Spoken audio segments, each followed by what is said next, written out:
Hello everyone.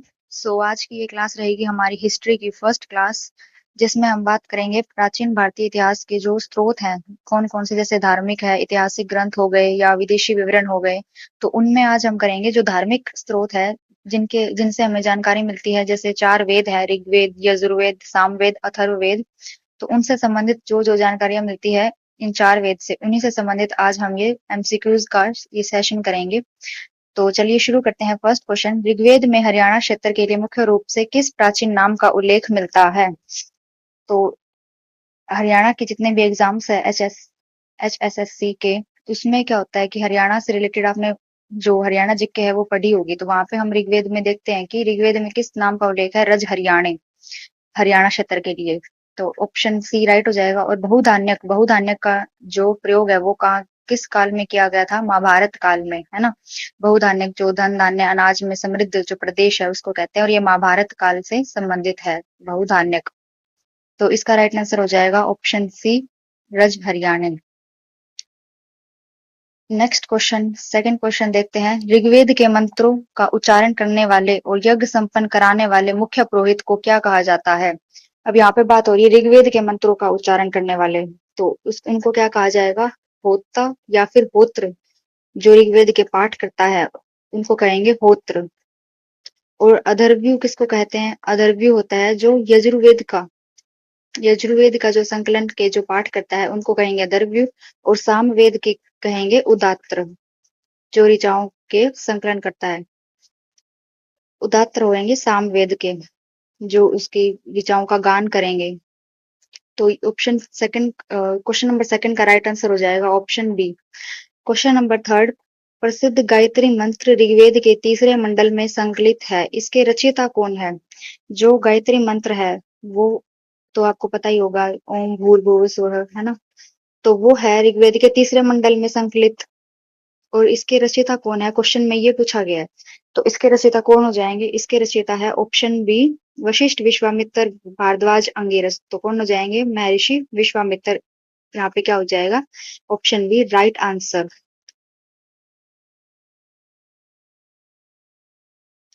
अब ऋग्वेद में बात करें तो टोटल यानी कुल कितने मंडल है ऋग्वेद में? कुल है 10 मंडल का उल्लेख मिलता है, जिसमें से तीसरे मंडल में किसका उल्लेख है? गायत्री मंत्र का, जिसकी रचना की थी विश्वामित्र ने। क्वेश्चन नंबर फोर, ऋग्वेद के किस मंडल में 10 राजाओं का युद्ध का वर्णन है, जो रावी नदी यानी पुरुषनी उसका पहले नाम था, उसके तट पर लड़ा गया था?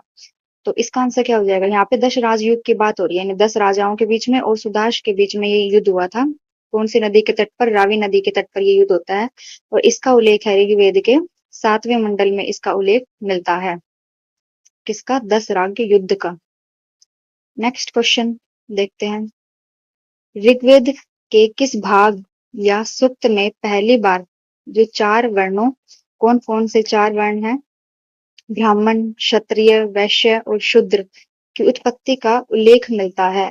अब ये जो है 4 वर्ण हैं, कैसे उत्पन्न हुए? जो ब्राह्मण है वो ब्रह्मा के मुख से उत्पन्न हुए, और क्षत्रिय जो ब्रह्मा की भुजाओं से, वैश्य शूद्र चरणों से।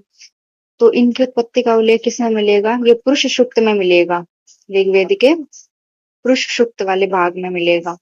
क्वेश्चन नंबर 6 देखें तो ऋग्वेद के 8वें मंडल में पाई जाने वाली जो ऋचाएं हैं, हस्तलिखित, जो हाथ से लिखी गई है, उनको क्या कहेंगे? उनको कहेंगे खिल। ये था खिल। क्वेश्चन नंबर 7, ऋग्वेद का जो 9वां मंडल है वो किस वैदिक देवता को पूरी तरह से समर्पित है? यहाँ पे बात हो रही है 9वें मंडल की। टोटल है 10 मंडल, जिसमें से 9वें मंडल में किसका उल्लेख है? देवता सोम का उल्लेख है। देवता सोम किस रूप में विख्यात है? किस रूप में जाने जाते हैं ये? वनस्पति के देवता के रूप में, यानी पेड़ पौधे वनस्पतियों के देवता के रूप में जाने जाते हैं सोम। क्वेश्चन नंबर 8, ऋग्वेद में किस पशु को अघन्या यानी न मारने योग्य कहा गया है, जिसकी हत्या पर मृत्यु दंड भी मिल सकता है, यानी कि बहुत पवित्र जिसको माना जाता था वैदिक काल में? कौन है वो? तो गाय को कहते थे गौ माता, है ना, अघन्या, न मारने योग्य है। और गाय क्या है? समृद्धि के पैमाने के रूप में भी जानी जाती थी वैदिक काल में, प्राचीन काल में। क्वेश्चन नंबर 9 देखते हैं। निम्नलिखित में से किस वेद को भारतीय संगीत का जनक कहा जाता है या माना जाता है, फादर ऑफ इंडियन म्यूजिक? ये तो आप सभी को पता ही होगा। जो इसका क्या हो जाएगा? ऑप्शन वाइज हम देखें तो इसका आंसर हो जाएगा ऑप्शन बी, सामवेद, है ना। और सामवेद में क्या आते हैं? सामवेद में हमारे संगीत के जो 7 स्वर हैं, संगीत के सात स्वर कौन कौन से? सा, रे, गा, मा, पा, धा, नी, सा, है ना, वो वाले सात स्वर किससे उत्पन्न हुए हैं? वो उत्पन्न हुए हैं सामवेद से। क्वेश्चन नंबर 10, सामवेद के जो भजन और मंत्रों का सस्वर गायन चैंटिंग करने वाले पुरोहित को क्या कहा जाता है? ऊपर हमने देखा था ऋग्वेद के, और सामवेद के उच्चारण कौन करेगा? ये करेंगे उदात्त, होत्र ऋग्वेद के और अथर्ववेद यजुर्वेद के। तो इसका आंसर हो जाएगा ऑप्शन सी, उदात्त या उद्गात, C right answer. Question number 11, Samaveda का व्यवहारिक उपवेद कौन सा है जो ललित कलाओं, नृत्य और संगीत से संबंधित है? ये हो जाएगा ऑप्शन सी, गंधर्व वेद। ये किससे संबंधित है? कलाओं से, नृत्य से और संगीत से। और जो नाट्य शास्त्र है वो भी किससे संबंधित है? गंधर्व वेद से ही संबंधित है, जिसकी रचना किसने की थी? भरत मुनि ने। और उसी से क्या हुआ है, जो हमारे शास्त्रीय नृत्य है उनका उल्लेख भी भरत मुनि के नाट्य शास्त्र में मिलता है, जैसे Bharatanatyam, Kathakali etcetera. Question number 12 है, सामवेद में कुल कितने मूल मंत्र हैं? अब पूछा है इसने मूल मंत्र कितने हैं, और बाकी सभी मंत्र ऋग्वेद से उधार लिए गए हैं। जो मूल मंत्र है वो तो है 75 से 99, लेकिन टोटल कुल कितने हैं? 1875 कुल मंत्र है। और जो मूल मंत्र है जो सिर्फ सामवेद के हैं वो तो है 75 से 99, और जो बच गए बाकी वो ऋग्वेद से उधार लिए गए हैं, यानी कि एग्जैक्ट वैसे के वैसे वो यहाँ पे दोहराए गए हैं सामवेद में। क्वेश्चन नंबर 13 है, प्रसिद्ध छांदोग्य उपनिषद जिसमें भगवान कृष्ण का देव के पुत्र के रूप में पहला उल्लेख मिलता है वो किस वेद से संबंधित है? ऋग्वेद, यजुर्वेद, सामवेद, अथर्ववेद। तो इसका क्या हो जाएगा? सामवेद राइट आंसर, यानी देव के पुत्र के रूप में कृष्ण जी का उल्लेख किसमें है? सामवेद में। क्वेश्चन नंबर 14 की बात करें तो पंचविश ब्राह्मण किस वेद का सबसे महत्वपूर्ण और बड़ा ब्राह्मण ग्रंथ है? तो इसका आंसर भी क्या हो जाएगा? सामवेद, जिसमें संगीत का वर्णन मिलता है, और पंचविश ब्राह्मण भी यहीं से संबंधित है। क्वेश्चन नंबर 15 देखे तो कौन सा एकमात्र ऐसा वेद है जो गद्य और पद्य दोनों विधाओं में लिखा गया है? यानी पोइट्री सेक्शन भी और प्रोज सेक्शन दोनों उसी में विधाओं में ही है। तो वो कौन सा है? वो है यजुर्वेद, जिसमें हम किसकी बात करते हैं? यज्ञ वेदी के जो नियम है, विधि विधान संकलन वगैरह है, तो यज्ञ से रिलेटेड इसमें आते हैं यजुर्वेद में। तो इसका हो जाएगा option C right answer, Yajurveda, यानी जो गद्य और पद्य दोनों में है। नेक्स्ट क्वेश्चन देखते हैं, क्वेश्चन नंबर 16, यजुर्वेद के मंत्रों का उच्चारण करने वाले और कर्म कांड विधि से यज्ञ कराने वाले पुरोहित को क्या कहते हैं? देखो हमने पढ़ लिया ऋग्वेद के, अब देखते हैं यजुर्वेद का है अथर्ववेद कहते हैं, और सामवेद वाले को उद्गात कहते हैं। यजुर्वेद की मुख्य शाखा शुक्ल यजुर्वेद की मूल संहिता को किस नाम से जाना जाता है? ये इसके चार ऑप्शन है, मुख्य शाखा पूछा है यहाँ पे शुक्ल यजुर्वेद, तो इसका हो जाएगा option A, Vajasaneyi Samhita is the right answer. Question number 18, Yajurveda का व्यवहारिक उपवेद कौन सा है जो युद्ध कला, तीरंदाजी, अस्त्र शस्त्र से संबंधित है? यहाँ पे किसकी बात हो रही है? ये तो धनुर्वेद हो जाएगा यजुर्वेद का, जिसमें हम बात करते हैं सैन्य कला, युद्ध कला जितनी है, तीरंदाजी, अस्त्र शस्त्र, तो ये सारे किसमें आते हैं? ये धनुर्वेद में आते हैं, जो किसका उपवेद है? यजुर्वेद का उपवेद के रूप में जाना जाता है। क्वेश्चन नंबर 19, सभी ब्राह्मण ग्रंथों में सबसे बड़ा और सबसे महत्वपूर्ण शतपथ ब्राह्मण किस वेद का हिस्सा है? देखो ब्राह्मण ग्रंथों में सबसे बड़ा कौन है? शतपथ ब्राह्मण है। अब इसने पूछा है जो शतपथ ब्राह्मण है वो कौन से वेद का हिस्सा है, तो वो किसका हिस्सा है? शतपथ ब्राह्मण हिस्सा है यजुर्वेद का, और ये क्या है? सबसे बड़ा ब्राह्मण ग्रंथ है। क्वेश्चन नंबर 20, यजुर्वेद में उल्लेखित शब्द गोधूम का प्रयोग वैदिक काल के लोग किस अनाज के लिए करते थे? गोधूम, गोधूम का उल्लेख था गेहूं के लिए। और चावल के लिए इस्तेमाल किया जाने वाला या प्रयोग में लाया जाने वाला शब्द उस टाइम पे क्या था? व्रीहि, चावल के लिए व्रीहि, और जौ के लिए क्या प्रयोग में लाया जाता था? यव।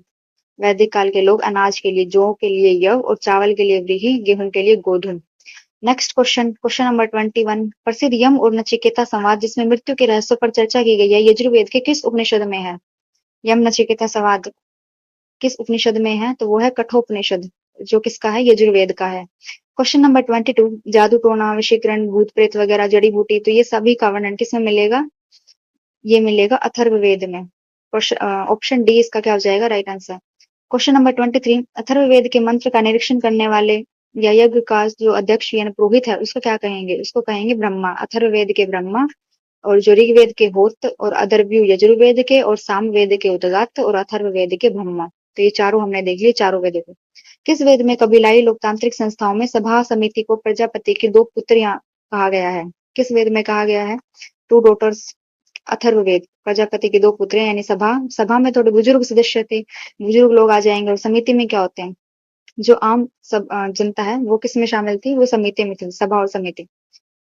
क्वेश्चन नंबर 25, भारत का राष्ट्रीय आदर्श वाक्य सत्यमेव जयते जो अथर्ववेद के किस उपनिषद से लिया गया है?